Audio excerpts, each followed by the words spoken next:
Hi beetasab akkam jirtu nageenya isiniif haa ta'u halatti gadi baanee jirra. Gaaffii keessan tokko deebisuuf jedheetaan dhufe garuu yoo na deebisiise kunoo hinni yoo na deebisiise yookaan immoo akkasumatti laayikii tuqaatee biraa daraba homaa gochuun hin danda'amu. Yaada fi gaaffii qabdan koomentii jala nuu kaa'aa akkuma kana dura. Jalqabaaf garuu viidiyoo kanatu ilaaltanii hin bahin laayikii godhaa. Warri haaraa taatan immoo seenaatii maatii keenya ta'a subscribe godhaa jechuu barbaanna. Gaaffii baay'eetu jira. Adaraa nu deebisi kan jedhu baay'eetu jira. Garuu akka isinii deebisu kana keessa numaa hin jira yaadu. Mana mucaan irraa funaaniin bahee as immoo dhufee fiigee garasitti gatee dhufinaan dhufee jechuudha. Akka isinii deebisu I don't know. Yookiin viidiyoo sagalee kana delete godheetaan deebisee isiniif record godha jechuudha. Yoo danda'ame immooni asmaan isinii deebisaa isiniin jedha. Gaaffii baay'ee kan qabdani eeyyachitti illee warqiin widdiidha achumaa bituu wayyaa biyyumaa minaamin asittis jijjiiramni sanuma kan jettan jirtu. Dibata mataa ammas nu hojjedhu maaloo daraa keerra deddeebii kan jettan jirtu. Bakka waan baay'eetu jira gaaffiin garuu lammaffaa immoo yuutuubii kan namaatiin viidiyoo hojjedhe yoon saatii guutee kafaala kan jedhu illee hin jira. YouTubein dhugumatti amma osoo hojjetanii ni guutaa ni kafala kan jedhu illee ni jira. Waan baay'eetu jira gaaffiin baay'eedha. Banagaraachullee yeroo hundumaa isuma salphaa kana keessatti isuma nama fakkeenya fayyadamaa jiru kana keessatti akka saaqattanii duraayyuu sin jajjabeessaa dhufeen yeroo baay'ee hojjedhe viidiyoo akkasii YouTubein banaatii hojjedha. Achitti jalqabdanii wanta hojjettan baay'eetu jira achi yaada burqisiiftan baay'ee jira gaaffii qabdan namaa dhiyeessuu dandeessu achirratti yeruma sana sa'aatii achitti guuttattanii yoo galtan garuu yeroo biyyaa akkaataa itti hojjettan baay'ee yoo dhiphisaa ta'e illee waan hojjettan sana immoo gatii argattu bakka yeroo isaanitti isinii lakkaasa jedhu isinii hojjechaan ture isinii dubbachaan ture baay'een keessanii kan saaquu wallaaltantu baay'een jira. Saaqun baay'ee salphaadha baay'ee ulfaataa sitti fakkaatin akkuma koo durii yaa ulfaataa sitti fakkaachuu danda'a garuu salphaadha. Ani daa'imaaf ni malee bilbila lamaan akkaataa isaa hojjedhee isinii gadhiisuu yeroo baay'ee nan yaala ture garuu naaf hin mijanne hammalleen. Dibaata kan jettan immoo dibata mataa waa biraa mataa keessan akkanumaan suuqiidhaayis waan biraa hojjetan minaamin fayyadamina isiniin jedha yeroo baay'ee isaas. Yeroo dhiyoo qabdanii argaa jirtu rizaaltii jiru yookiin immoo bu'aa jiru narra ilaalaa jirtu waan ta'eef ani qibaatii tokko kana laa yeroo kanatti mataa sirraasa jedhan bitee hin beeku ofii koo manatti hojjedha. Akkaataa isaa immoo isinitti agarsiisee caalaasaa afaan inni naasa'ee caalaasaa immoo hojjedhe isinitti agarsiisee dibata qobbaa akkamitti akka baasan sadii hojjedhe jechuudha. Warri beektanirraa baastanii fayyadamtanii.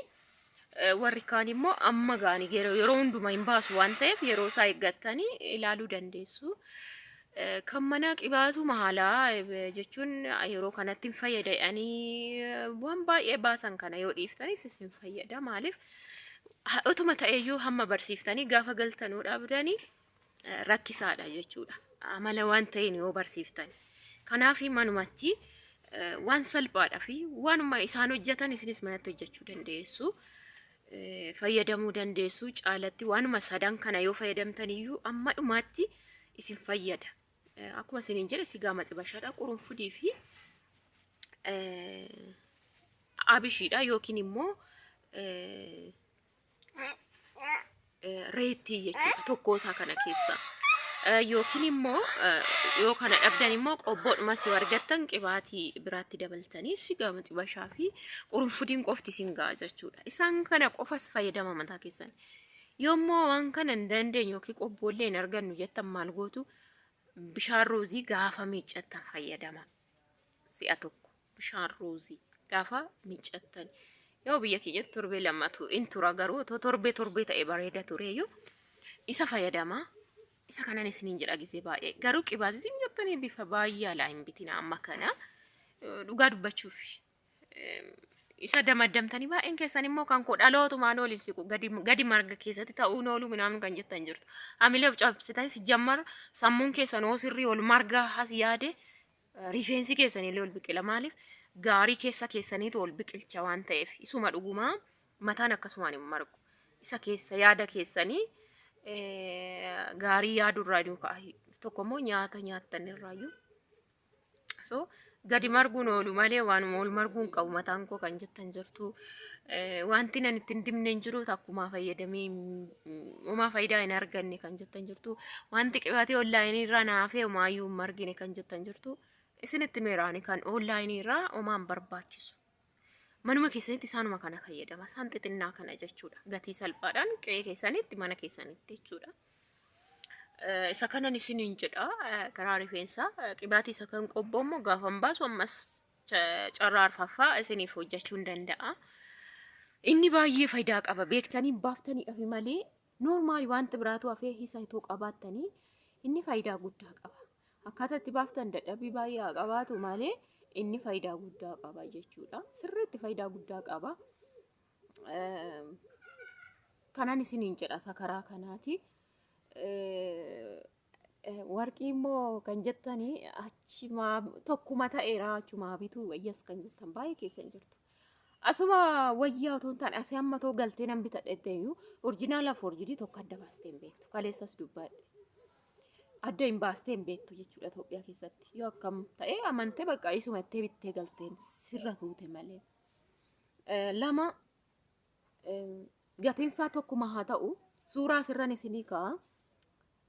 For example birrii Dubaay birrii 1,700 mee change godhaati warqii kana bita biyyatti hin bitu. Waanuma kanaatu hin bitu jechuudha. Lammaffaa orjinaala bittu achi isiniin jedhe. Yoo ta'e illee immoo diizaayinii filannoodhaayyuu baay'een qabu asii. Zim jedhee hojjetama. Zim jedhanii bitu zim jedhamee hojjetama jechuudha. Achi immoo diizaayinii illee waan gaarii bittu jechuudha. Lammaffaa immoo gatiin jijjiirama amma ta'e hin qaba. Amma ta'e hin qaba jedhee yaadaani. Karaa jarootaa fa'i yoo bittanii garaagarummaa qaba. Birrii ofii keessanii bittanii fi jarri isinii yeroo bitan waa garaagarummaa qaba yeroo bittan baay'een keessan hin beektan siistama maleedha. Kanaaf akkanan isiniin jedha. Kun amma fakkeenya suuraan asirra isinii kaa'ee yoo ammam ta'e giraama 5 gadii miti wanti kun. Warqiin kun giraama 5 gadii miti. Giraama 5 jechuun biyyatti herreega 1,225. Garuu immoo dirhama yookiin diinara Saa'udiis haa ta'u Dubaay jijjiirati har'aatti meeqa? Birri 1,225 isa herreeganatti maala. Mindaan keessan har'a akkamoo ta'e 50,000 hin caalu miti ree kan fakkeenya kan Dubaay har'a hojii jijjiirame 50,000 hin caalu. Kumni tokko jechuudha. Ishi kumni lama birri 1,100. 2,200 ol fudhata jechuudha kana bituudha biyya keessatoo ta'e. Garuu achitti viidiyoo kalee gadi dhiiftedha. Riim gold kan jedhu hin beektu Dubaay keessa mana warqii guddaa. Isa kana isheetu kalee guyyaa kaleessaa kan gadi dhiiftedha jechuudha. So kuni hamma tokkoonsaa yoo bitachuu barbaadan akkamoo ta'e giraama 5 gadii miti. Maaliif qabaani kan 4.7 wayii 5 jedhaa bakka. Roobii kanaan geessu sansalanni ishee baay'ee qal'oodha. So maal isiniin jechuun barbaade diinara yookiin riyaala Dubaay inni kan ishiin ittiin jettu 1,765 kana qofaadhaan kuni bitama guyyaa kaleessatti. Garuu Itoophiyaa ta'e 225 gadiin hin bittan giraamum 5 kana 25 noo ta'e jechuudha. So fidadha isiniin jechuu tokko filannoo ofiin isinii jaaladhe lama orjinaalaa filannoodha diizaayinii isaatii fi orjinaalaa maaf orjidii wanti itti makan hin jiru achi kan dhufu bakka 21 fuul 18 ammamuyyuun gurguran biyya namaan beektu. Kanaaf akkasiin isiniin jedha gaafiin yaa'u baay'eedha waan ta'eef viidiyoon dheerataa yeroo biraallee hojjedhe isiniif gadhiisa. Dibata akkuma isiniin jedhe yeroo hundaa caalatti caafiinsa akka sobee hin cinne vaaziliinii fayyadamaa yeroo hunda isiniin jedheera. Isarraan kanaaf dibatootaan isinitti hime qibaatii qabdan walitti qicaati sigaa maxibashee qoronfoodii fi reetti yookiin immoo intin isaa ta'u.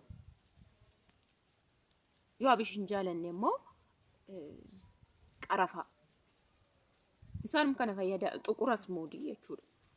Abasuuda gurraacha. Isaanum kana indaa chichichichi gootan indaa fistan baay'ee xiqqoodhaan akka wal nyaatu yookiin akka wal fudhatu gootu jechuudha. Isuma mana keessatti iskii ji'a sadii qofa bichaa fayyadamaati yoo jijjiiraman qabaanne jala qofa immoo dibduu isa kan asii miti kan isin dibdan as caalatti itti cafe cufuu bichaa miti immoo sukkumuu isiniin jedhe gizee baay'ee jechuudha. Argaa jirtu jijjiirama yeroo dhiyoo keessatti. Akkasaan isiniin jedha gaafii qabdan ammallee naaf lafa godhaa. Subscribe gochuus hin dagatinaa yaada fi gaafii qabdan jala barreessa laayikiin keessan na fayyada maaliif laayikii yeroo gootan nama biraa gaa waan ta'eef laayikii godhaa yeroo hundumaa laayikii godhaa viidiyoo yeroo laaltan.